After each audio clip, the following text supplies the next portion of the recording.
Sí, adelante.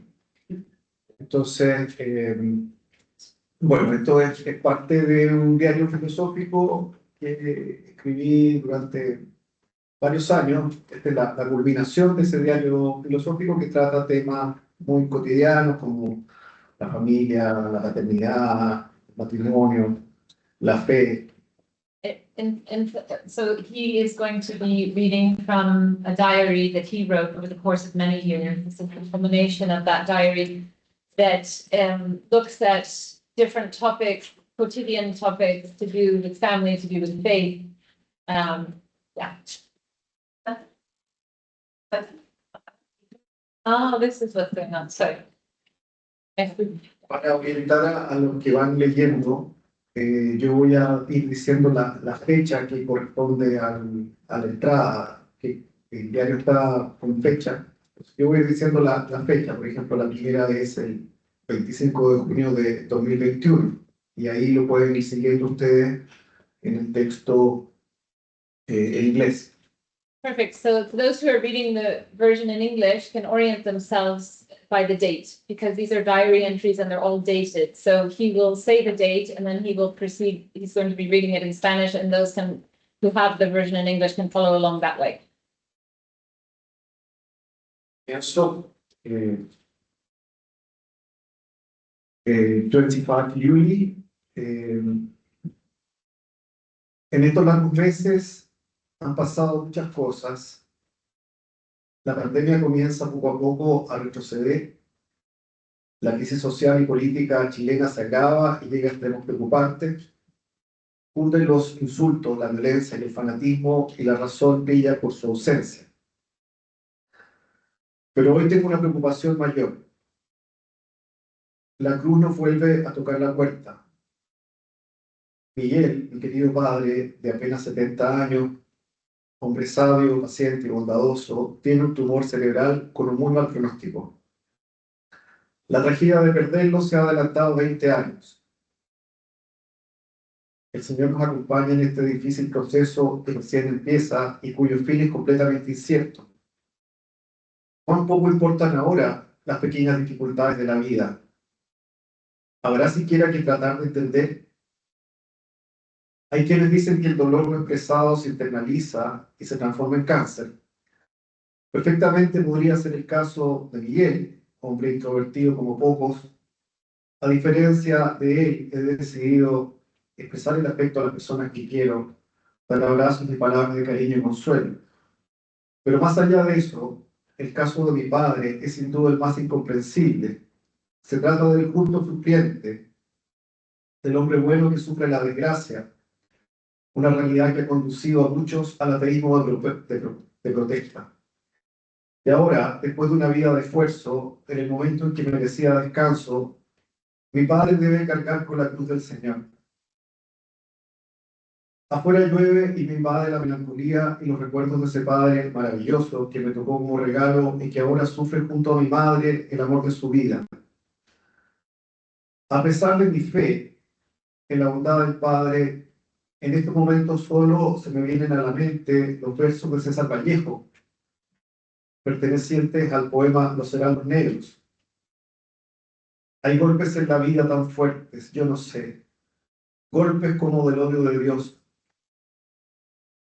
como si ante ellos la resaca de todos los sufridos se posara en el alma, yo no sé. Son pocos, pero son. Abren zanjas oscuras en el rostro más fiero y en el lomo más fuerte. Serán tal vez los potros de bárbaros atigas, o los heraldos negros que nos manda la muerte. Son las caídas hondas de los cristos del alma, de alguna fe adorable que el destino blasfema. Esos golpes sangrientos son las crepitaciones de algún pan que en la puerta del horno se nos quema. Y el hombre, pobre, pobre, vuelve los ojos como cuando por sobre el hombro nos llama una palmada. Vuelve los ojos locos y todo lo vivido se posa como charco de culpa en la mirada. Hay golpes en la vida tan fuertes, yo no sé. 28 Juni, 28 de junio. Esto es el año 2021. Hace un par de días hablé con mi padre. Su vida está en grave peligro y él, a pesar de todo, experimenta una gran indiferencia. Hablamos de su posible muerte como quien planifica un paseo a la playa. Luego, en un enorme gesto de confianza y desprendimiento, me traspasó el control de sus cuentas bancarias, dejando en mis manos la administración de sus bienes. Y yo apenas salgo de mi sorpresa al pensar que hace unos días estaba preocupado por aprender griego, mantenerme en buen estado físico, obtener una buena evaluación académica y cosas por el estilo. Ahora mis queridos padres están en la cruz. ¿Y qué dice el Señor? Está en silencio. Solo habla a través del cariño de amigos y familiares que han ofrecido su ayuda y consuelo. Qué poco sirve la filosofía en estas ocasiones. Parafraseando a Barken, los libros de filosofía me parecen pesados, farragosos, y encuentro más consuelo en una sola bienaventuranza. En este caso, sin duda, es aquella que siempre me ha recordado a mi padre. Bienaventurados los mansos, porque ellos recibirán la tierna herencia. No hay nadie más paciente, pacífico y tranquilo que mi padre. Es cierto y al mismo tiempo inútil pensar en el ser para la muerte de Heidegger o recordar el primer capítulo de la Ética Nicómaco, donde se dice, recordando una opinión atribuida a Solón, que nadie puede ser considerado feliz hasta después de su muerte. Ante el absurdo de la muerte, ante la locura de la cruz, no hay argumento que valga. Solo queda la fe en aquel que dijo que hasta los cabellos de nuestra cabeza están contados, que en la casa de su padre hay muchas habitaciones y que quien crea en mí no morirá jamás. Yuli, tú, 2 de julio. Mi padre tiene un cáncer cerebral, glioma maligno, ramificado, inoperable. Solo queda acompañarlo en sus últimos meses, procurando aliviar su sufrimiento y dándole la alegría de vivir. Finalmente, al hablar con el neurocirujano, comenzó a sentir pena y angustia, acaso rabia. Quiere terminar sus días rodeado de sus hijos, nietos, familiares, amigos. La Pascua de Miguel, que recién comienza, lo asemeja al justo sufriente, es decir, al Cristo crucificado. Y todos nosotros, empezando por mi madre, estamos crucificados con él. Vuelvo hacia el origen de estas meditaciones, mi propia conversión, mi experiencia del Dios que es ante todo el Padre de misericordia, que quiso salvar al mundo en Cristo. Es por eso por lo que debo descartar de plano que la cruz de Miguel, mi padre, sea una especie de castigo divino. Por una parte, es evidente que están operando aquí las leyes de la naturaleza. Que no sepamos con exactitud qué es lo que provoca el cáncer no quiere decir que este surja de manera milagrosa. La explicación psicosomática me parece acertada. Ya Nietzsche explicó en la segunda parte de la ideología de la moral cómo los instintos de agresión naturales del ser humano se vuelven contra el mismo cuando son reprimidos, con el fin de permitir la vida social. Esto no descarta, sin embargo, la lectura de fe, que es la más difícil. Otra posibilidad es la purificación por el dolor antes de entrar en la gloria de Dios, es decir, lo que la tradición católica ha denominado purgatorio. Se trata de un sufrimiento expiatorio, entendiendo que la expiación es el perdón de los pecados. Sin duda que una explicación así no se puede descartar, pero resulta incomprensible. ¿Por qué necesitaría Dios el sufrimiento de un hombre justo y bueno, si por otra parte Cristo ya murió por nuestros pecados? Será entonces una invitación a acompañar a Jesús en la cruz y por lo tanto una especie de privilegio reservado a los santos. No lo descarto, pero tampoco lo podría afirmar. Una tercera alternativa queda más al alcance del entendimiento limitado. Ver el sufrimiento de mi padre como una manifestación de la finitud propia de nuestra condición humana que no podemos más que aceptar. Aquella en que Jesús quiso compartir hasta las últimas consecuencias, es decir, hasta la cruz. O quizás la muerte sea para Miguel un inmenso regalo. El encuentro con el Señor y con sus seres queridos, entre ellos mis abuelos y sus tías Nani y Lole. Pero para mí simplemente es demasiado pronto.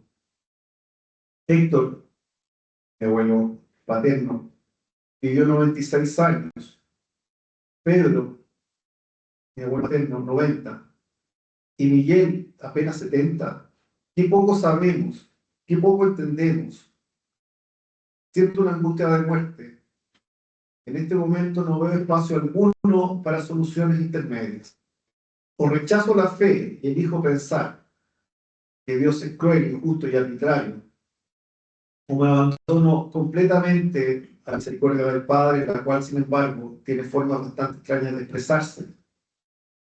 Si esto hubiera pasado antes de Alemania, quizás hubiera perdido la fe. Pero es tanto el amor que el Padre me ha entregado, tan grande su misericordia y tan fuerte su presencia en mi vida, que difícilmente podría ahora darle la espalda. Llevo casi 7 años escribiendo y dando clases y conferencias acerca de la cruz. ¿Elegí yo este camino filosófico o fue el Padre el que me condujo a él? Lo hizo porque sabía lo que venía e intentó prepararme para este sufrimiento. 16 de julio. Mi padre se deteriora rápidamente. Al verlo, recuerdo un verso de Víctor Jara, frágil como un volantín. Sin embargo, está todavía lúcido y disfruta de la compañía de sus hijos y de sus nietos. Sufre inmensamente y todos sufrimos con él. Lentamente se irá apagando y perdiendo la conciencia hasta sumergirse en la muerte como en un sueño. Y no podemos hacer nada excepto acompañarlo y alegrarle la poca vida que le queda. ¿Cuánta razón tiene Enrique Lin cuando dice en los primeros versos de su diario de muerte? Nada tiene que ver el dolor con el dolor. Nada tiene que ver la desesperación con la desesperación. Las palabras que usamos para designar esas cosas están viciadas. No hay nombres en la zona muda. Es llamativo que en estas horas decisivas no piensen en el eterno retorno de Nietzsche ni en el ser para la muerte heideggeriano. La poesía, en cambio, y algunas frases del Evangelio me interpelan fuertemente. Bienaventurados los mansos de corazón, bienaventurados los que lloran y los que sufren, el que cree en mí no morirá jamás. Leo estos pasajes y es como si dijeran, bienaventurados tus padres que después de una vida juntos ahora deben separarse. Bienaventurado Miguel por su bondad y mansedumbre, porque el Señor quiere que suba a la cruz y le pide que entregue su vida. Bienaventurada su mujer, Igor, porque el Señor le pide que deje partir a su compañero de vida, al amado, con la esperanza de volver a encontrarlo en la casa del Señor. ¿Por qué, Señor? Mis padres pueden hoy recitar con Jesús el Salmo 22. Padre, ¿por qué me has abandonado? Hoy es el momento del salto de fe, ya que la filosofía tiene poco que decir. Leo a Ratzinger, quien dice en Escatología, la muerte y la vida eterna, que la cercanía de Dios es más fuerte que la muerte, porque Dios es vida. Ante la muerte, la Sagrada Escritura cobra sentido como nunca. Comprendo ahora hasta qué punto Jesús se hizo, por qué Jesús se hizo hombre y puso su tienda entre nosotros. 23 de julio. 23 Jubilee. Hay momentos en la vida que nunca se olvidan. La pérdida de mi hijo en gestación en Alemania es una de ellas. La conversación que tuvimos ayer con mi padre, en la que sus 5 hijos le informamos a él y a nuestra madre que la biopsia indicaba que ya no hay nada más que hacer, excepto cuidarlo y acompañarlo durante los 2 meses de vida que le quedan. Inevitablemente sintió Miguel la tristeza de la despedida. Con mucha lucidez dijo que había que pasar por la pena para después disfrutar del encuentro con las personas con las que había compartido su vida. Se va tranquilo después de vivir una vida de trabajo y de entrega a su familia. No tiene problemas con nadie. Está en paz con el Señor y con la vida que ha tenido. Pero ¿cuánto le duele separarse de todos los que ama? No puedo dejar de recordar el poema Viaje definitivo de Juan Ramón Jiménez, en la versión de Eduardo Gatti, que aparece en el disco Gatti 2 de 1986. Y yo me iré, pero los pájaros quedarán. Cantando en mi jardín también permanecerá, con su verde árbol, con su pozo de agua. Los cielos serán azules y las campañas tañerán. Así como están tañendo esta misma tarde, pasará la gente que me ha amado y la ciudad renacerá cada día más. Pero mi alma siempre vagará en el mismo rincón de mi jardín en flor, con su verde árbol, con su pozo de agua. Los cielos serán azules y las campañas tañerán. Así permanecerá Miguel en todos los que lo aman, especialmente en su mujer y en sus hijos, y también en su jardín y en su conejito, que tanto ha alegrado sus últimos años de vida. Muy pronto, demasiado pronto, mi padre vuelve al Padre.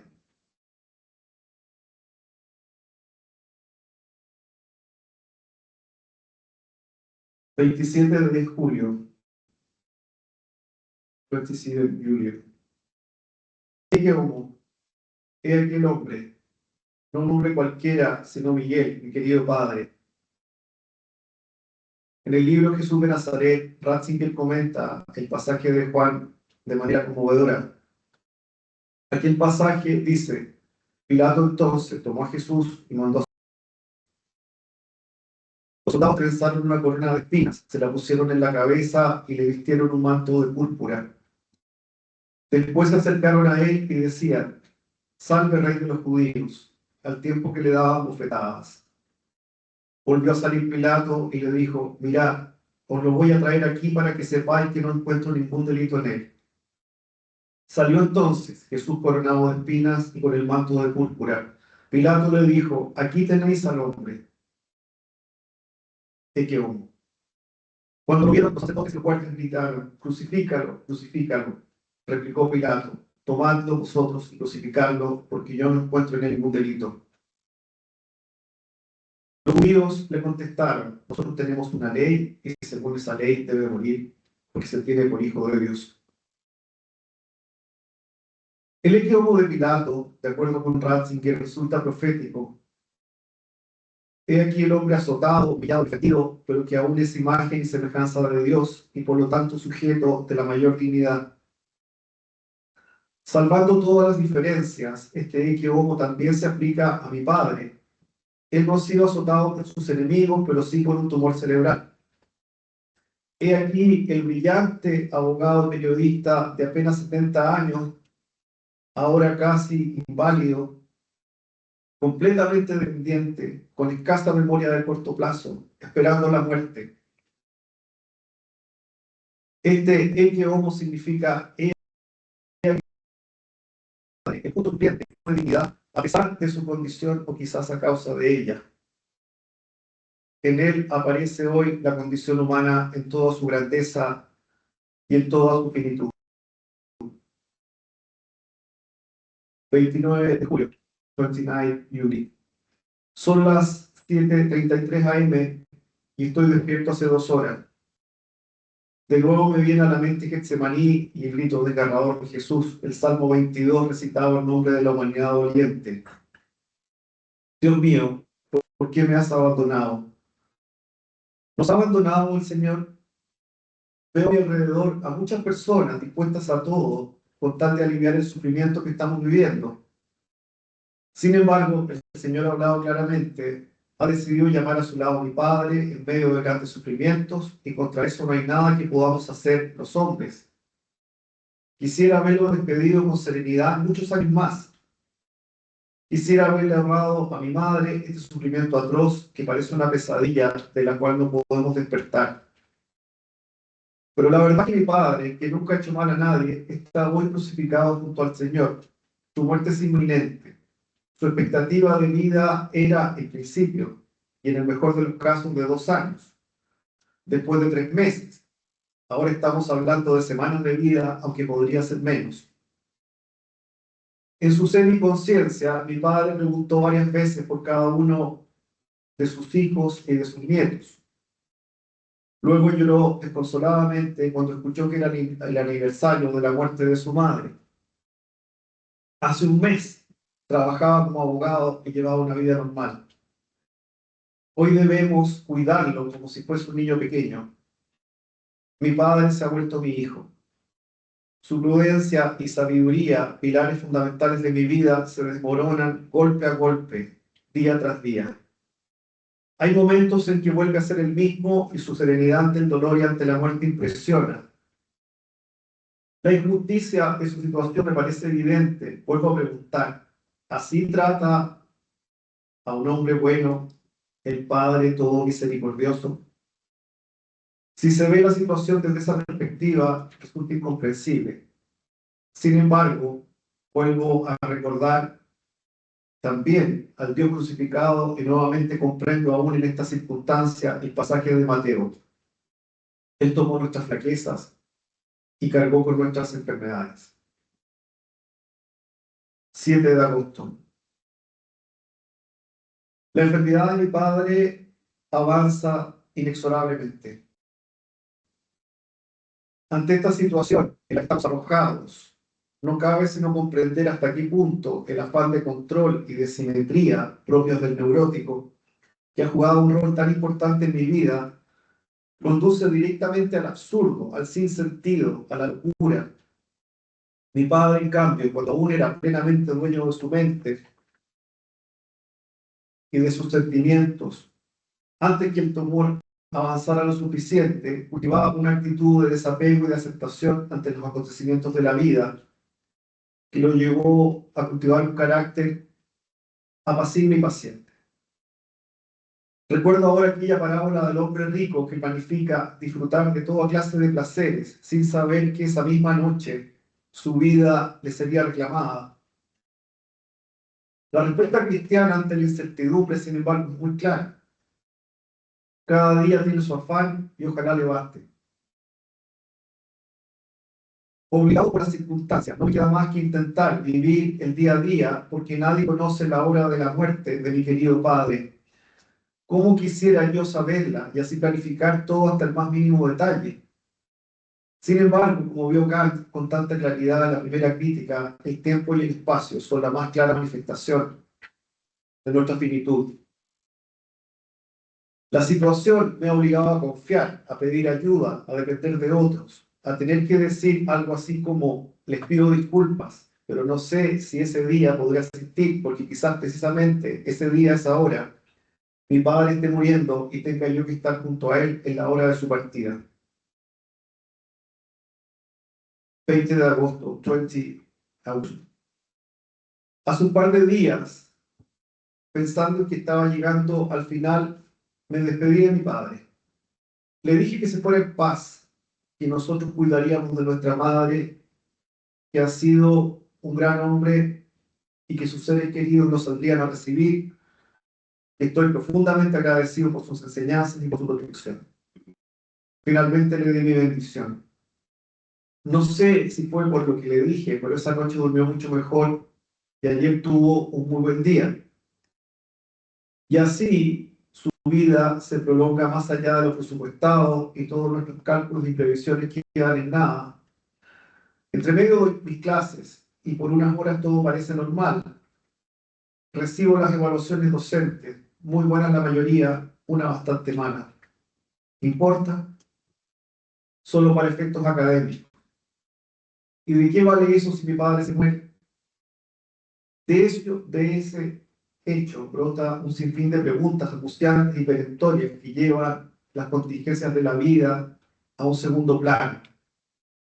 ¿Y si él muere a los 70 años en lugar de vivir como Héctor hasta los 96? ¿Por qué no habría de pasar lo mismo? ¿Por qué no me habría de pasar lo mismo? ¿De dónde saqué la idea de estar viviendo la mitad de mi vida? Para mi abuelo Pedro, la mitad de su vida fueron los 45 años. Para Héctor, los 48. Para Miguel, apenas los 35 años.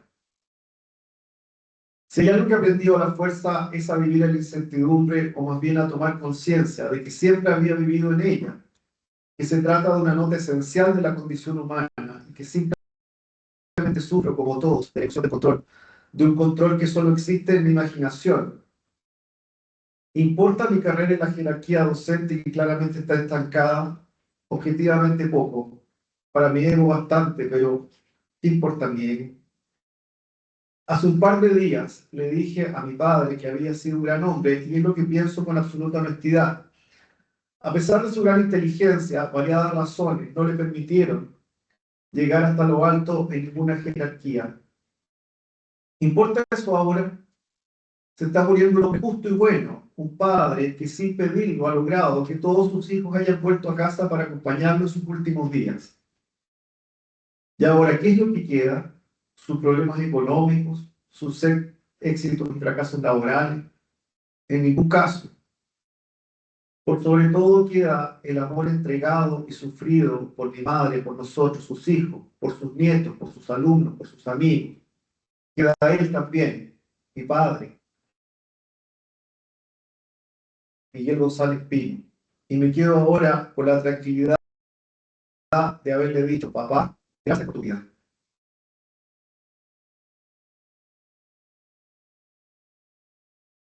4 de septiembre, 4 de septiembre. Desde el lunes 30 de agosto, coma. Ese día despertó por última vez y aprovechamos de decirle que lo queríamos. Yo le agradecí por todo y con una voz ronca, extraña y con mucho esfuerzo contestó. Gracias a ustedes, siempre mirado. Fueron sus últimas palabras antes de entrar en inconsciencia. Los médicos suponían que moriría esa misma noche, sin embargo, sigue respirando, lo cual genera angustia e incertidumbre en todos quienes lo rodean.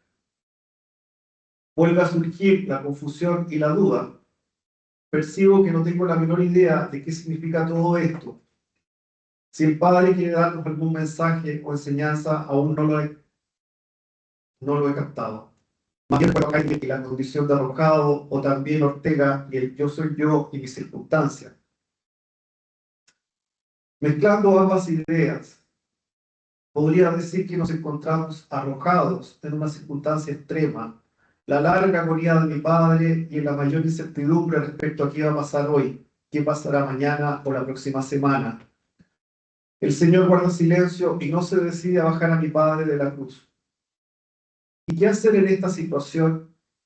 Hemos llegado a la más absoluta impotencia. Parece que el Señor ha dicho que solo Él sabe el día y la hora, y ese día y esa hora no podrán ser adelantados por nada y por nadie. Hoy es 4 de septiembre, día de Santa Herminia. Le he pedido a Herminia, mi bisabuela, que venga a buscar a su nieto más querido. Ella, sin embargo, tampoco parece escuchar. Miguel murió el sábado 4 de septiembre a las 21:50 horas.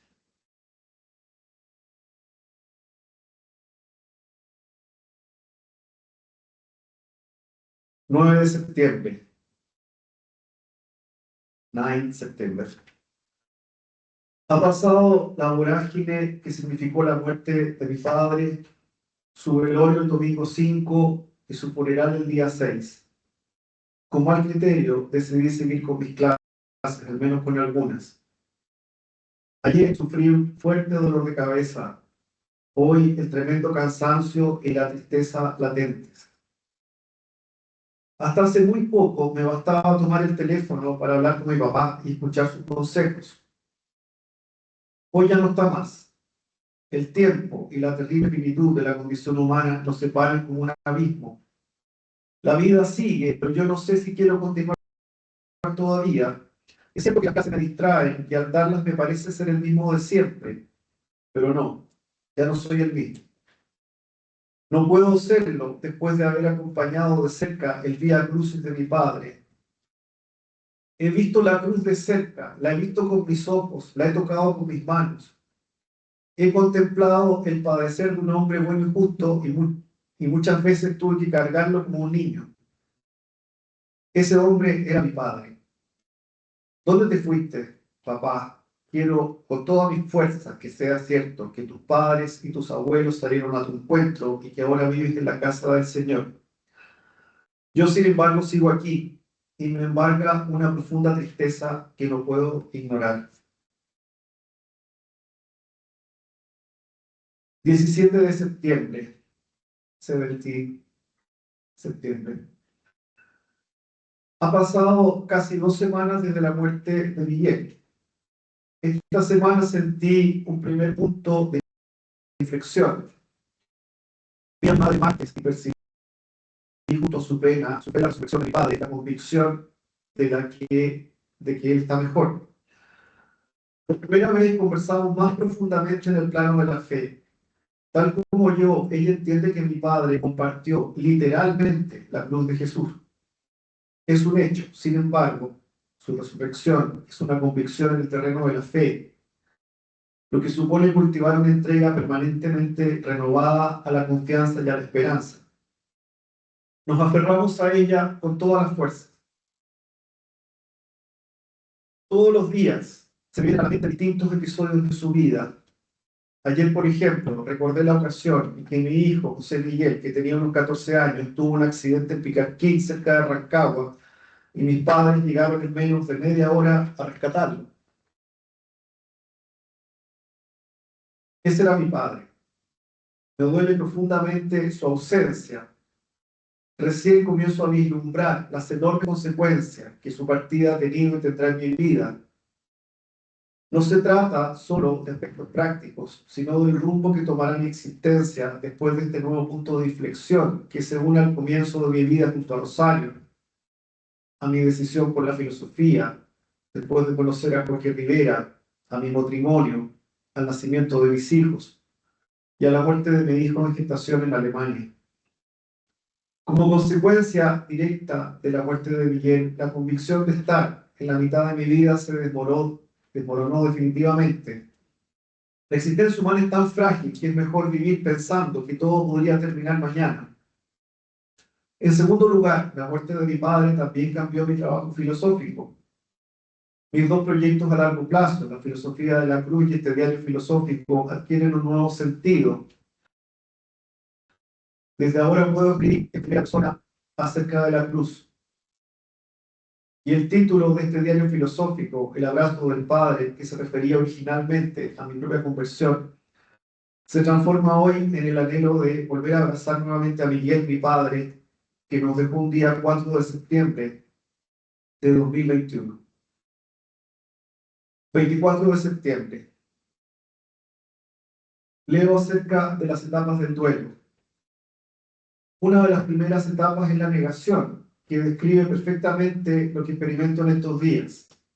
Una sensación de irrealidad, de que todo esto no es más que una pesadilla de la cual despertaré en algún momento y que con gran alivio partiré a Rancagua a ver a Miguel, lo abrazaré con fuerza y le diré: papá, soñé que te morías de cáncer, cuídate mucho.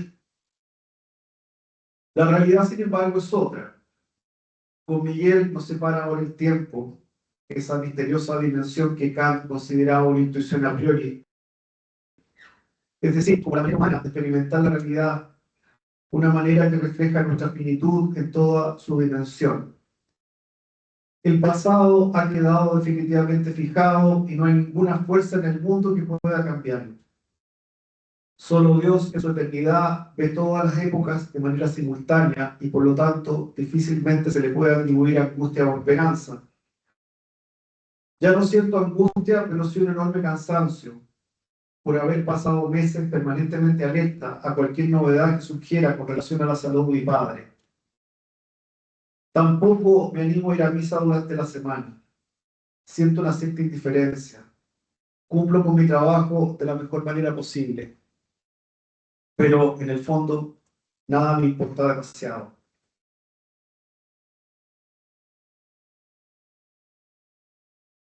1 de octubre. Comienza otro mes. Lentamente, la muerte de Miguel va quedando en el pasado. Sin embargo, nuestra experiencia del tiempo está lejos de ser lineal y, como ha mostrado Heidegger, accedemos al momento presente desde una posibilidad que está anclada en el pasado, en ese tener que ser, o mejor dicho, tener que vivir bajo condiciones y circunstancias que no hemos elegido. Recuerdo perfectamente que mi abuelo Héctor, en una de las ocasiones en que estuvo completamente desorientado, hace unos 10 años atrás, Me relató un incendio ocurrido en el año 1959, pensando que había ocurrido el día anterior. Es cierto que objetivamente pueden haber pasado 20 o 30 años a partir de un acontecimiento determinado. Sin embargo, ese hecho, generalmente trágico, puede transformarse en el centro de gravedad de la vida de alguien. Alguien podría decir, con algún grado de paradoja, mi vida se acabó con la muerte de mi hijo, y no somos nadie para juzgar o minimizar el dolor ajeno. Pero ¿qué pasa en mi caso? Por una parte, mi rol de padre, esposo, hijo, hermano, amigo y profesor me obliga a vivir el aquí y el ahora. Mi presente, sin embargo, tiene muchos momentos de silencio y de reflexión, en los cuales inevitablemente vienen a la mente los recuerdos, las reflexiones, la melancolía, más aún después de visitar ayer la casa de mi madre llena de recuerdos. Es cierto que mi vida no se acaba con la muerte de mi padre, pero tampoco quiero dejarlo atrás, como si se tratara de una etapa más de mi vida, como lo fueron la Facultad de Derecho o el doctorado en Alemania. Dos amigos que han vivido experiencias similares a la mía, es decir, la pérdida trágica de un padre o de una madre todavía jóvenes, me han dicho que la persona querida sigue viviendo en sus hijos, es decir, que de alguna manera la persona que ha partido se integra o se hace parte de nosotros mismos. Aún es demasiado pronto para entender qué quieren decir con eso. Yo vivo ahora con el peso de la ausencia de mi padre, sin sentir aún su presencia en mi vida cotidiana. Y ese peso a ratos se hace insoportable. Hay momentos en que todo me parece extraño, ajeno. Me falta energía y me angustia pensar en los meses que vienen, llenos de obligaciones, con el peso enorme de la responsabilidad. Y a Dios no lo diviso por ninguna parte. Hace un mes mi padre agonizaba. Lo recuerdo como si fuera ayer. Me duele como si fuera hoy. 3 de octubre. Siento mucha rabia y una gran inquietud. Simplemente no consigo ahora entender la muerte de mi padre. Las reflexiones acerca de la cruz, de Dios tomando sobre sus hombros el dolor de la humanidad, no me conmueven ni me consuelan absolutamente nada. Como si fuesen positivistas, solo veo los hechos, el diagnóstico, la enfermedad y la muerte de Miguel. Ciertamente alguien podría hacerme ver que otras personas también sufren, que mi padre está mejor, que así es la condición humana, que tengo familia y amigos. Probablemente hay muchas buenas razones para agradecer la infinita misericordia divina. Sin embargo, a pesar de todo eso, para mí hoy día solo hay una verdad irrefutable. Mi papá está muerto y sufro profundamente por su ausencia. 4 de octubre. Port, octubre. Hace un mes murió mi padre. Un abismo nos separa. La vida me obliga a seguir adelante, pero no quiero dejarlo atrás. Y no hay filosofía que valga. 7 de octubre. Toda mi vida, toda mi pena, mi rabia y mi confusión salen a flote hoy. Ya no entiendo nada de nada. La vida humana se parece al teatro del absurdo. Nadie entiende la obra. Algunos aplauden. Yo no. Hay algo que no calza. Nada tiene sentido. Me retiro en silencio. 9 de octubre. Dos acontecimientos contrapuestos. La presencia tangible de Dios en Alemania y su ausencia después de la muerte de mi padre. Presencia y ausencia, plenitud de sentido y sin sentido, esperanza y angustia, ¿acaso son dos caras de la misma moneda?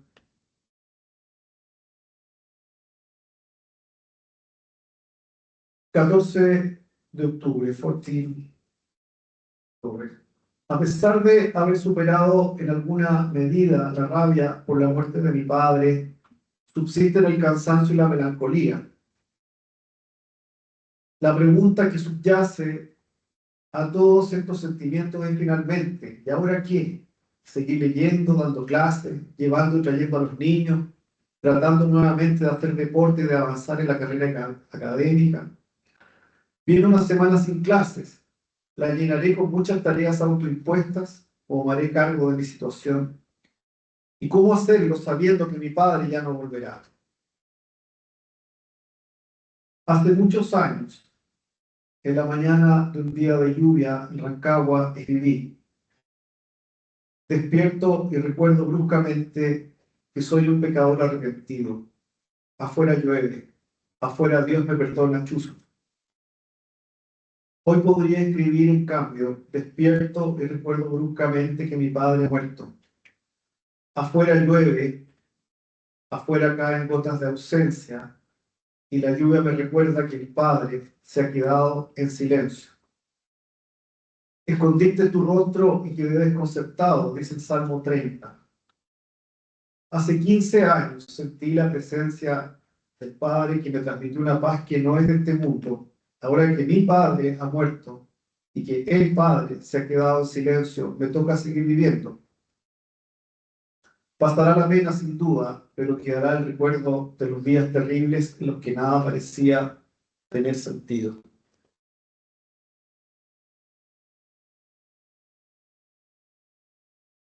26 de octubre. La vida sigue su curso. Personas muy cercanas y queridas por nosotros sufren en estos días graves problemas de salud mental. El clima político es pésimo y todo indica que la polarización que experimenta el país tiende a la radicalización. Todo esto me lleva, por una parte, al pesimismo y por otra, a intentar aliviar el sufrimiento de los más cercanos, olvidando en alguna medida el dolor que aún siento por la muerte de mi padre. Sin embargo, se me abren nuevas perspectivas de interpretación en relación con este penoso acontecimiento. Mi padre vivió la cruz y el abandono de Dios. Esa es la cruda verdad que había visto hasta ahora. Sin embargo, ¿no son acaso la cruz y el abandono acontecimientos centrales de la vida de Cristo y por lo tanto momentos esenciales de la experiencia de fe cristiana? ¿No se trata acaso el cristianismo de asemejarse a Jesús de manera que ya no sea yo, sino Cristo que vive en mí? Si esto es así, y si además asumimos que Dios permitió el sufrimiento de mi padre, me resisto a pensar que lo quiso directamente. Entonces mi padre, durante los últimos meses de su vida, se asemejó al Cristo crucificado y participó de esta manera en la redención de la humanidad. No ciertamente en el sentido expiatorio, sino utilizando la clave de la sustitución propuesta por Baltasar. La humanidad se dirigía a la perdición a causa de su maldad. Cristo tomó nuestro lugar y Miguel lo acompañó en esta tarea. ¿Me trae consuelo esta reflexión? La verdad es que no. Hubiera preferido despedir a mi padre 20 años más y que hubiera alcanzado a realizar sus planes de retiro junto a mi madre. Hubiese querido muchas más visitas y conversaciones acerca de lo humano y lo divino. Hubiera querido que viera a sus nietos crecidos. Pero la vida es como es y no como quisiéramos que fuera. Seguramente el buen Padre Dios tampoco quiso nunca ver a su Hijo en la cruz. 4 de noviembre, por noviembre. Han pasado 2 meses desde la muerte de mi padre. En unos minutos más partiré a la misa de las 20 horas para recordarlo y rezar por él. Con más paz interior y con una actitud ligeramente distinta ante la vida y las preocupaciones cotidianas, leo la Teodramática 4 de Baltasar, buscando claves para entender mejor la Pascua de Miguel. En su comentario al Apocalipsis, el teólogo mira la historia de la humanidad con toda su carga de sufrimiento y crueldad, desde la perspectiva del Cristo resucitado, es decir, desde el triunfo del Cordero, por sobre la maldad y la soberbia de aquellos que quieren ocupar el lugar de Dios. También dice que al final de los tiempos se exacerbará el conflicto y la humanidad pasará por el fuego que purifica. Todo lo anterior coincide con lo dicho con toda sencillez por Ignacio Larrañaga en el libro Dios Adentro. Nuestra incomprensión del sufrimiento se debe al tiempo, es decir, a nuestra finitud. Algunos sacerdotes llaman a esto ver los acontecimientos desde una perspectiva de eternidad. Me temo, sin embargo, que se trata de una pretensión excesiva y que abandonar el punto de vista espacio-temporal es posible solo para el místico, es decir, para quien experimenta directamente la presencia de Dios. Desde la temporalidad humana, que es en realidad el único acceso a la realidad que nos ha sido dado, experimento hoy la ausencia de mi Padre y al mismo tiempo la certeza de su resurrección. No por sus méritos, que no son pocos, sino por la redención que tuvo lugar bajo el signo de la cruz. Como dice la primera lectura de hoy, ninguno de nosotros vive para sí, ni tampoco muere para sí. Si vivimos, vivimos para el Señor, y si morimos, morimos para el Señor. Tanto en la vida como en la muerte pertenecemos al Señor, porque Cristo murió y volvió a la vida para ser Señor de los vivos y de los muertos. 8 de noviembre. La lectura de Baltasar, el paso del tiempo y mi vuelta a la Eucaristía me han permitido analizar con mayor serenidad lo vivido durante este año marcado por la pérdida de mi padre. Desde el día en que nos enteramos del grave diagnóstico de cáncer, 23 de junio, hasta el día de la muerte de Miguel, 4 de septiembre, me concentré tanto en los asuntos prácticos urgentes como en el acompañamiento que requerían mis padres en aquel proceso devastador. Sin embargo, durante todo ese tiempo que tuve algunas intuiciones respecto al sentido de lo que estábamos viviendo, que después expresé en su misa de despedida. La interpretación que Baltasar hace de la cruz en Teodramática 4 me lleva ahora a profundizar en esas intuiciones e interpretaciones parciales que puedo hacer en el momento de la tribulación y me permite darles ahora un carácter más sistemático. También me ayuda a iniciar esta meditación la lectura de una entrevista a Héctor Abad Facilione a propósito de su libro El olvido que seremos, donde relata la vida y el asesinato de su padre, Héctor Abad Gómez, ocurrido en Medellín en 1987. La escritura del libro, cuenta su autor, fue en gran medida un ejercicio catártico. En un pasaje de la conversación dice: creo que el único motivo por el que he sido capaz de seguir escribiendo todos estos años es porque sé que mi papá habría gozado más que nadie al leer todas las páginas mías que no alcanzo a leer, que no leeré nunca. Es una de las paradojas, que no leerá nunca. Es una de las paradojas más tristes de mi vida. Casi todo lo que he escrito para alguien que no puede leerme, ese mismo libro no es otra cosa que una carta a una sombra. Más adelante, a propósito de una pregunta acerca de la muerte a causa del cáncer de una de sus hermanas, dice que las tragedias anteriores no preparan para las próximas. Solo te enseñan que la vida es trágica, que carece de fin y que no tiene sentido. Estas palabras me conmueven por su honestidad y por su profunda humanidad. Mi intuición fundamental acerca del asunto que podríamos llamar la pérdida trágica del padre es, sin embargo, radicalmente distinta. Miguel vivió en su carne la pasión, la muerte y la resurrección de Cristo.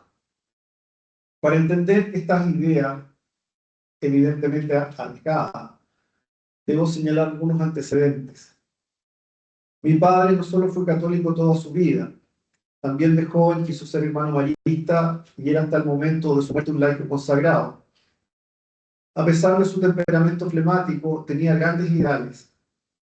La única instrucción acerca de su funeral fue que quería que se cantara El sueño imposible, tema perteneciente a la obra El hombre de la Mancha. Todo esto muestra una voluntad permanente de amar al prójimo y de buscar el querer de Dios en todas las circunstancias de la vida. Y si el querer de Dios fuese una muerte temprana, me duele pensar el problema de esta manera, pero a estas alturas resulta inevitable.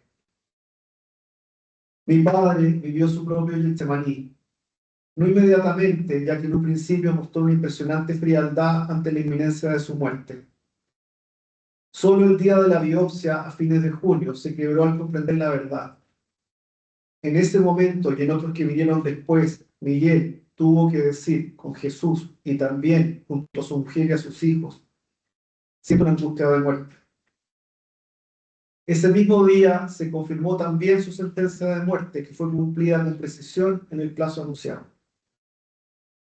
De más estaría repetir las tentaciones de su vida crucis. Solo puedo decir dos cosas: que lo afrontó con valentía y sin rebeliones en contra de Dios, con espíritu de obediencia filial, y que vivió el proceso acompañado en todo momento por su familia y por sus amigos, quienes hicieron las veces de Simón de Cirene. Como Jesús, Miguel también dijo algunas palabras antes de entrar en la agonía definitiva. Gracias a ustedes, siempre conmigo, que duró 5 días eternos. Recibió la unción de los enfermos. Se fue tal como quería, rodeado de los suyos. En las misas de difuntos, el sacerdote dijo algo así como: recibe a nuestro hermano Miguel para que, habiendo compartido la muerte de Cristo, comparta también su resurrección. A pesar de la terrible evidencia, la tumba donde están los restos de Miguel junto a los de sus padres y a los de Gilda, tengo la convicción de que es erróneo afirmar que la vida es trágica, que carece de fin y no tiene sentido, como afirma Abad Facilione. No tengo evidencia científica alguna, solo tengo el recuerdo de haber visto en sueños un domingo de resurrección a mi abuelita Marta resucitada compartiendo con Gilda la mesa familiar. Solo tengo el testimonio del Evangelio, palabra de vida eterna. Solo tengo el recuerdo de haber experimentado muchas veces durante mi vida la presencia del Padre bueno y misericordioso, transmitiendo la paz que solo Él puede entregar. Una paz que no es de este mundo y que no depende de nuestros inútiles esfuerzos por controlar el mundo en el que nos tocó vivir. Hay un aspecto del problema, sin embargo, que queda en el misterio. Entiendo que el Padre haya querido nuestra colaboración en la redención, de manera que no la recibiéramos de una manera meramente pasiva, como dice Baltasar. Al final del Evangelio de Juan, Jesús le dice a Pedro: en verdad te digo, que cuando eras joven, tú mismo te ceñías e ibas donde querías, pero cuando llegues a viejo, extenderás tus manos y otro te ceñirá y te llevará a donde tú no quieres. Sabemos por la tradición de la Iglesia y por los escritos de autores como Orígenes e Isidoro de Sevilla, que Pedro, tal como su maestro, fue crucificado. Tal como Pedro, mi padre, no quería morir, pero un temor cerebral lo llevó a donde no quería ir. Y fue, sin embargo, con la paciencia de un cordero,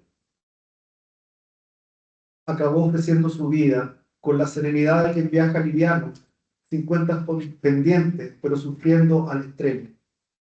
Pero ¿por qué Miguel no murió a los 96 años como mi abuelo Héctor después de una plácida vejez? Cuando comienzo a hacer esas preguntas, recuerdo las durísimas palabras que Jesús le dirige precisamente a Pedro cuando éste se niega a aceptar el anuncio de la pasión.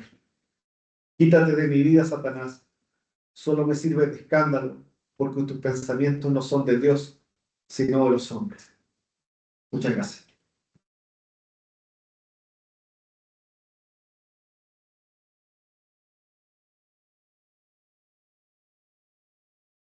Agradezco de corazón haber compartido un texto tan lindo con nosotros. Y ahora feliz de abrir el espacio para observar. Adelante. Muchas gracias por la lectura.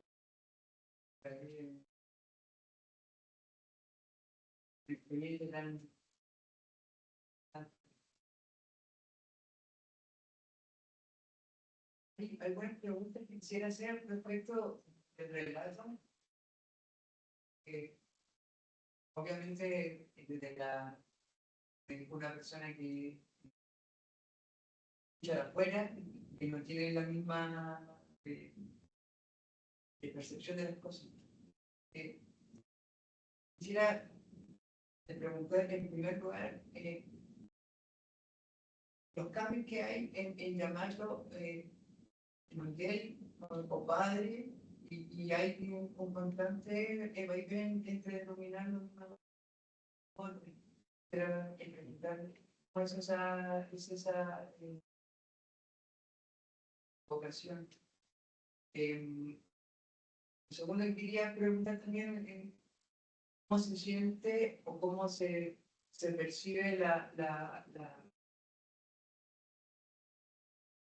simbología de mi padre es Cristo y con él fuimos crucificados también la familia. En algún momento del texto creo que hay algo de eso, si pudiera como ampliar la sensación en lo simbólico. Y lo último que quisiera preguntar es más como, lo diría como en primera persona, si no llegó a sus manos en ese periodo o después del libro de Job. Muchísimas gracias. Bueno, gracias por la pregunta. A ver, primero lo de Miguel, padre, papá, bueno, es más bien un recurso literario, no quiero, este es un diario filosófico hecho para que lo lea la gente, no quiero cansar al lector con una sola palabra. Entonces, bueno, me parece que era coherente hacerlo de esa manera. Eh, sí. The question was about why did he choose to, how did he think about the words he used to refer to his father in the text? Go ahead. Bueno, respecto a esa pregunta, bueno, esto está escrito desde el cristianismo, o sea, desde la fe cristiana, desde la fe católica que compartíamos con mi padre. Entonces, obviamente hay muchos supuestos que no todo el mundo tiene que compartir. O sea, si alguien piensa que yo me estoy imaginando cosas, bueno, puede ser. O sea, no tengo cómo convencerlo de mi visión del mundo. Y en ese contexto, para mí es importante el tema de la cruz. Yo escribí un libro que se llama Filosofía de la Cruz, eh, mucho más académico que esto. Eh, y yo creo que la vida del cristiano se asemeja en algunas ocasiones a la vida de Cristo. Y que este es el caso. A mi padre, que no sé por qué, le tocó sufrir una crucifixión que yo insisto que no fue metafórica. O sea, era un hombre que estaba perfectamente sano y que a los 2 meses era un inválido y se fue, o sea, su cuerpo, su mente, se fueron debilitando día tras día y nosotros vimos todo ese proceso. Hasta que al final, bueno, cayó la inconsciencia y murió. El tipo de cáncer que tenía le permitió mantener la conciencia hasta hasta una semana antes de morir, ya, por el lugar donde estaba localizado el tumor. Entonces fue perdiendo sus facultades, pero no la conciencia. Entonces, hasta una semana antes todavía él entendía y podía tratar de comunicarse. Entonces, hay una cosa misteriosa que es como la participación del cristiano en la vida de Cristo. Y eso es lo que yo creo que pasó literalmente, pero es una interpretación de fe, no filosófica. ¿Quiero introducir? And he was explaining that the life of a Christian resembles the life of Christ, and that basically he feels his father was crucified, that it's not a metaphor, it's not an interpretation, it is what happened, and he witnessed it. So he was putting emphasis on the reality of his father's crucifixion.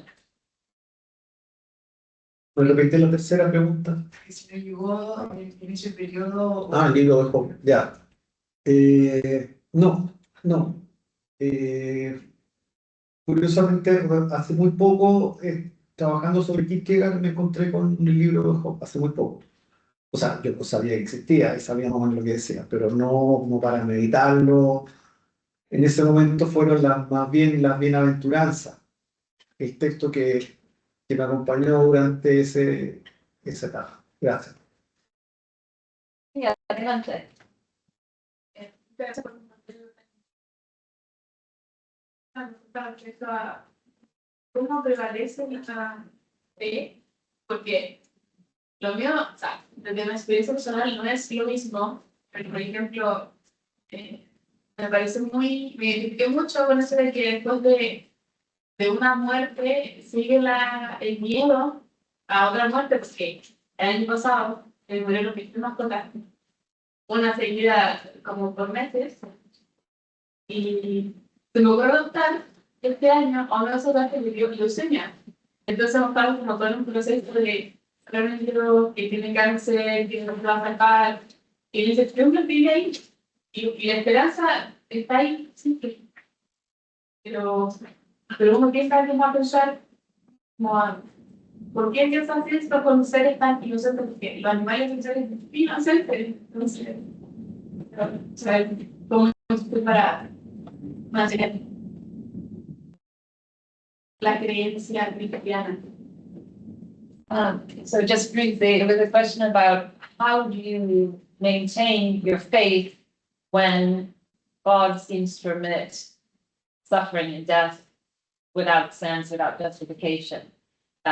She was giving the example of some of her pets that have recently died and asking, returning to this question kind of theodicy, like how do you continue with faith in light of that pain and that challenge?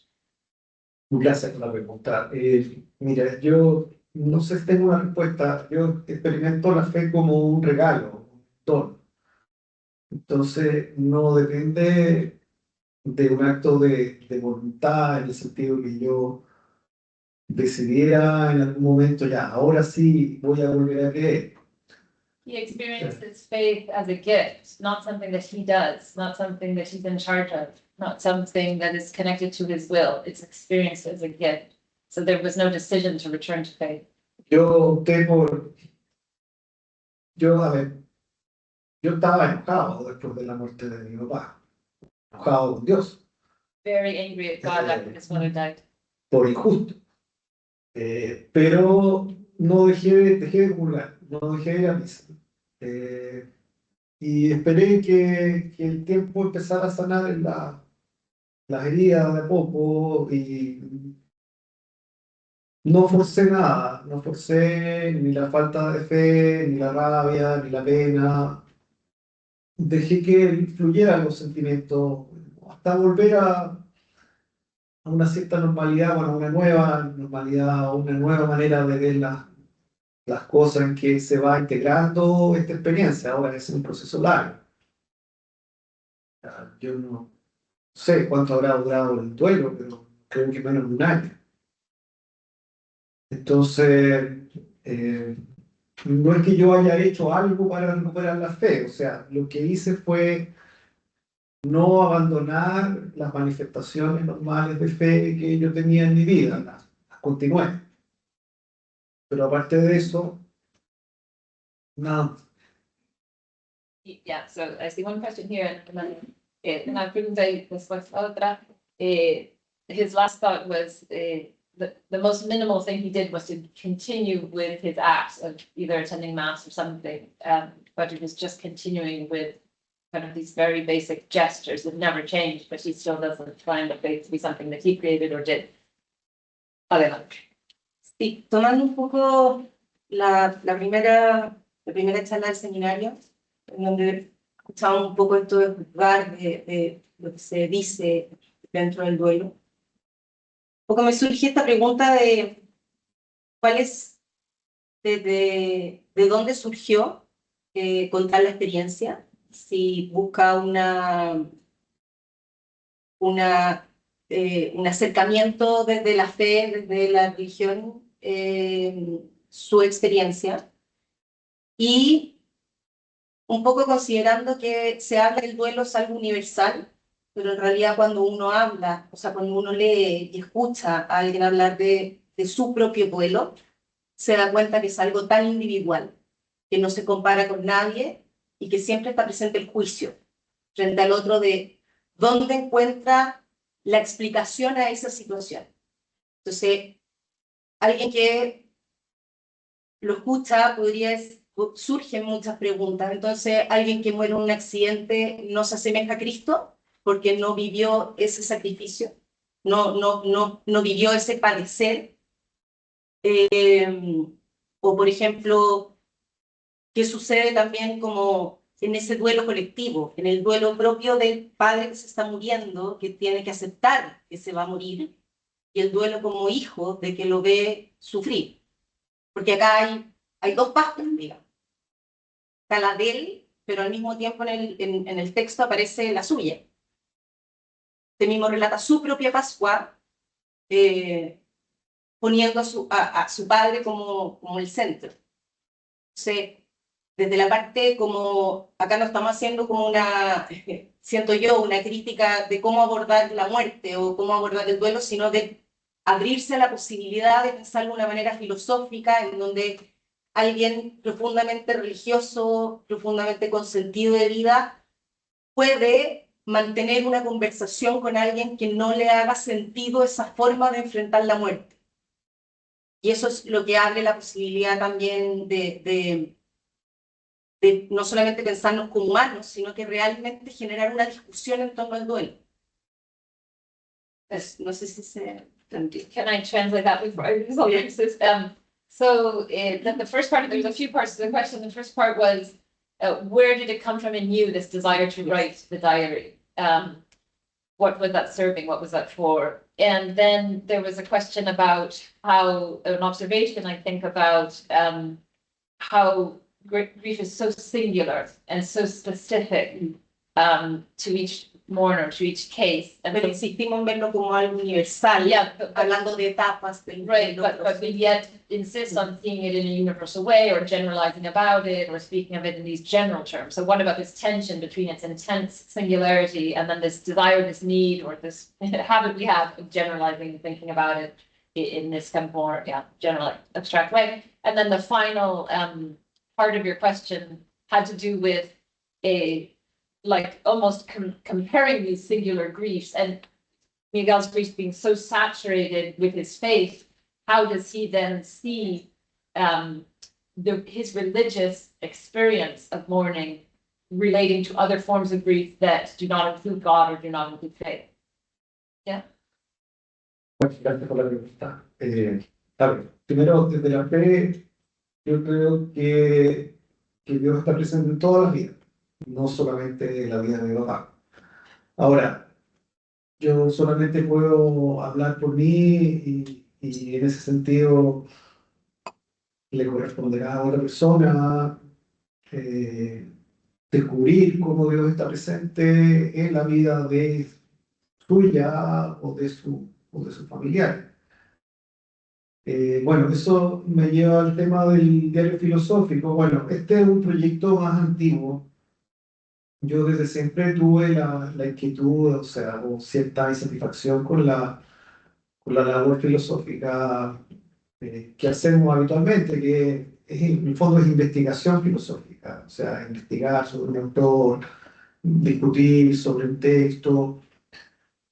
Siempre me pareció con mucho respeto, o sea, hay cierta forma de filosofía que me parece un poco inútil, la verdad, que no tiene que ver con la vida práctica. Yo siempre quise hacer filosofía que tuviera que ver con la vida práctica. Y por eso comencé a escribir un diario filosófico que lo editó un profesor tan querido amigo mío, que también murió, lamentablemente, a los 48 años, Felipe Schwerber, mi gran amigo, murió el año pasado. Y ese trabajo lo continuó con Constanza Jiménez, que está aquí hoy día. Es un diario que partió el año 2014. Yo le iba mandando el diario a Felipe, lo comentábamos, lo corregíamos. Y bueno, y pasó esto. Yo siempre discutimos con Felipe cómo terminar el diario. Y surgió esto, o sea, esta es la tercera parte del diario filosófico. So he was just explaining that this diary started in 2014, and he was collaborating with a friend, another philosopher who was editing it kind of for him and thinking about it with him. who very sadly died at the age of 48, I think, last year. The friend who was sort of helping him give form to the project. This is just the third part of the diary that he has presented. And he began by making some comments kind of concordant with something I was mentioning in my opening remarks about how much of philosophy can seem very practically unuseful in the face of this kind of extremis, in the face of this kind of suffering. And so it sounded like part of the motive was to try to do something philosophically more useful with this very intense experience of grief and of loss. Bueno, ahora finalmente, respecto al último punto, ¿qué rol juega la filosofía? Bueno, esa es una vieja discusión también. Yo estoy seguro que muchos de mis colegas dirían que esto no es filosofía. Bueno, My colleagues would say, this isn't philosophy. pero yo pienso que sí, porque creo que la filosofía es muy amplia y que I think it is. Philosophy is so se viste de broad. muchas maneras. Y bueno, la verdad que no me importa que otros piensen que no es And I filosofía. don't care if other people say that. Pero yo creo que el punto filosófico acá es precisamente la insuficiencia de la filosofía o que la filosofía tiene que guardar silencio Ah. en ciertas ocasiones. Yeah, so maybe the real philosophical point is the philosophical insufficiency, or that there are times and places where philosophy has to keep silent. Gracias. Samir. Oh, I'm sorry, there was a cue here.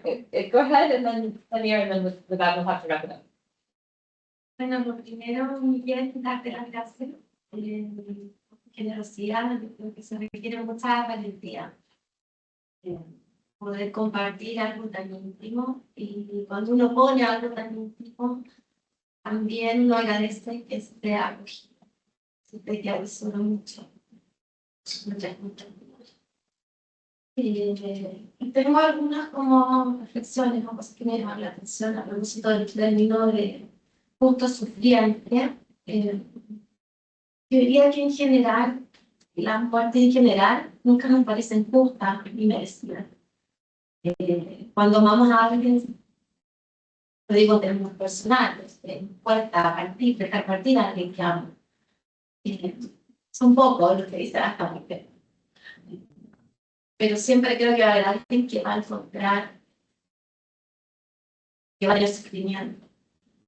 Yo trabajo mucho como terapeuta en todo lo que es en el perinatal, a propósito de esta muerte no justa, que más injusto. Una vida que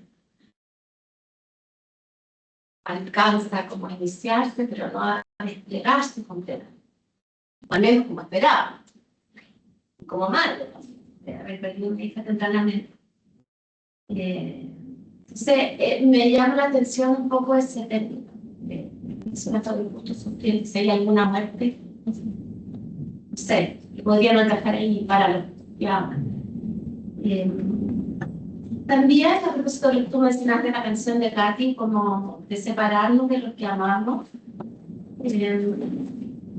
no sé si tenemos que separarnos de los que amamos.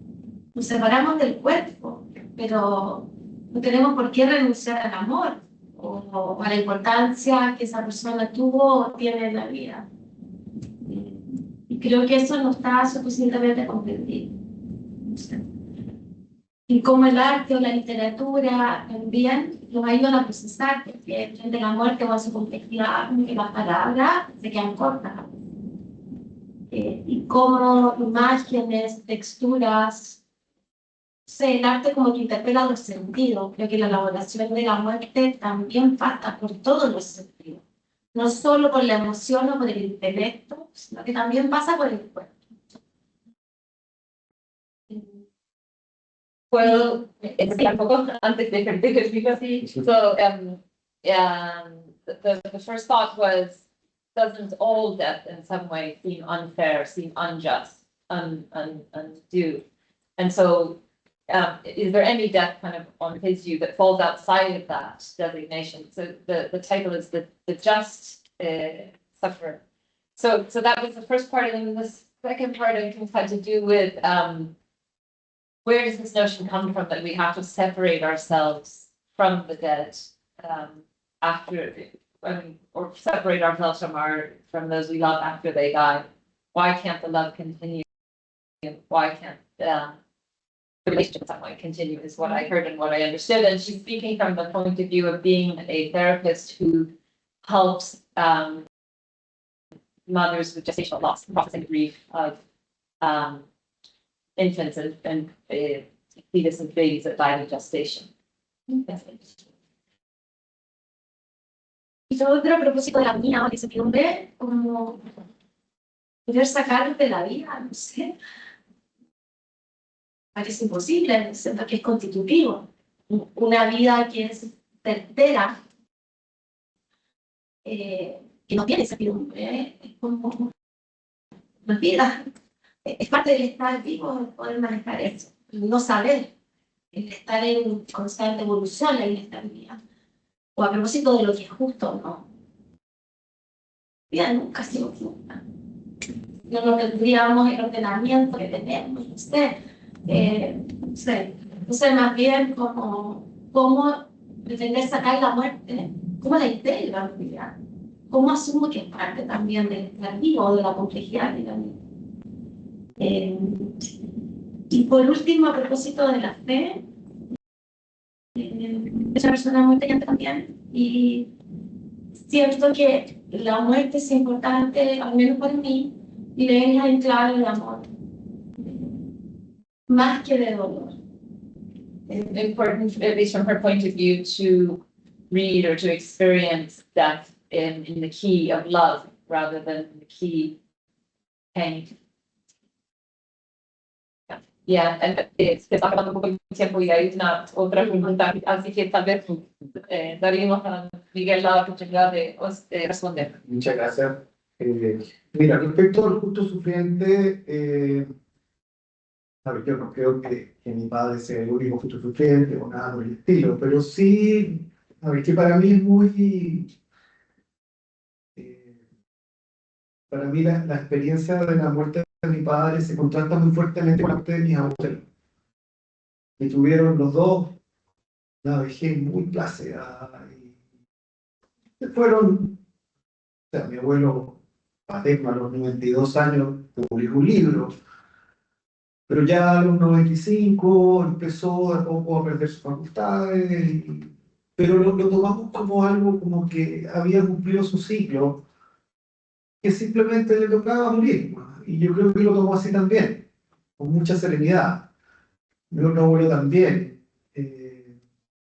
All deaths are not equally unfair, it seems to him. His grandfather completed his cycle, lived a very, very long life and very placidly at the end with everything he could have wished he would have completed. Died kind of a more fair seeming or natural death. So we're kind of disagreeing with this notion that it's somehow all equally unfair. Bueno, y por otra parte, o sea, no solamente hay dos elementos acá, o sea, la violencia del cáncer cerebral, ¿cierto? Que se lleva a una persona en 2 o 3 meses, una persona que parecía al menos perfectamente sana. Pero el otro elemento es que mi papá, bueno, y es un poco evidente, bueno, más que creo que era un hombre particularmente bondadoso, o sea, que nunca hizo daño a nadie, muy generoso, o sea, que entonces llama la atención que justamente a él, que era, digamos, yo nunca diría que era un santo, pero era un hombre particularmente bueno, y uno diría, bueno, un hombre bueno se merece un final plácido, como el que tuvieron mis abuelos. A good man deserves a better death. The violence of cancer and the cancer that destroys you so quickly feels particularly cruel. And then he's also saying that his father was a particularly good man. Claro, ¿por qué a un hombre así le toca una muerte tan violenta? ¿Y por qué a una edad en que podría haber vivido todavía, o sea, de hecho, podría haber tenido una muy buena calidad de vida durante 10 o 20 años más, 20 años más, después de haber trabajado, sin haber podido hacer muchos planes? Why should such a violent, premature death happen to such a good man? Bueno, sé que estamos en el tiempo. Bueno, yo estoy de acuerdo con que no se puede eliminar la incertidumbre, pero yo creo que también es una tendencia muy moderna también el afán de controlar las cosas. El transhumanismo, por ejemplo, yo creo que está claro, o sea, un afán de controlar la muerte, controlar la salud, controlar todo. La tecnología también va en esa línea, pero estoy de acuerdo en que hay que aceptarla, ya, que no es fácil, pero yo creo que sí. Y bueno, respecto a la separación, bueno, yo creo que hay una separación, claro, no es una separación para mí definitiva, pero se pierde lo cotidiano, se pierde el contacto, la posibilidad de hablar, de ir a verlo, de abrazarlo, de conversar con él. There is a separation. You lose, you can't go see him, you can't talk to him, you can't touch him, you can't be with him in the day to day. So that is a separation. Y es difícil experimentar su presencia. Se puede, pero no es lo mismo. Para mí no es lo mismo. You can look for his presence, but it's not the same.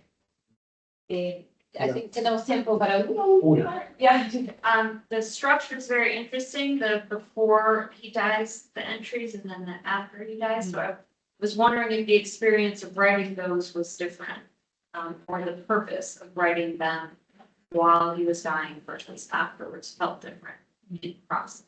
So, te está preguntando sobre si hay diferencias marcadas entre el proceso de escribir el diario cuando él estaba muriéndose y la experiencia de escribir estas entradas del diario después. Para ella es llamativa como la estructura de la cuestión antes de su muerte, como el sufrimiento, el proceso y el después. Y de tu experiencia como escritor en estas dos partes. No, fue muy diferente. Ah. No, fue muy diferente. It wasn't very different. Había una necesidad de dejar cierto testimonio de lo que estaba pasando. There was a need to leave testimony. Y bueno, eso lo he venido haciendo hace muchos años, entonces es algo que tengo incorporado, no es que lo haga todos los días, pero lo tenía incorporado en ese momento. Have the practice incorporated Y, in that moment. y también con la idea de que todo en la vida puede ser meditado, reflexionado desde la filosofía. The idea that all of life can always be mediated by thought, by philosophy.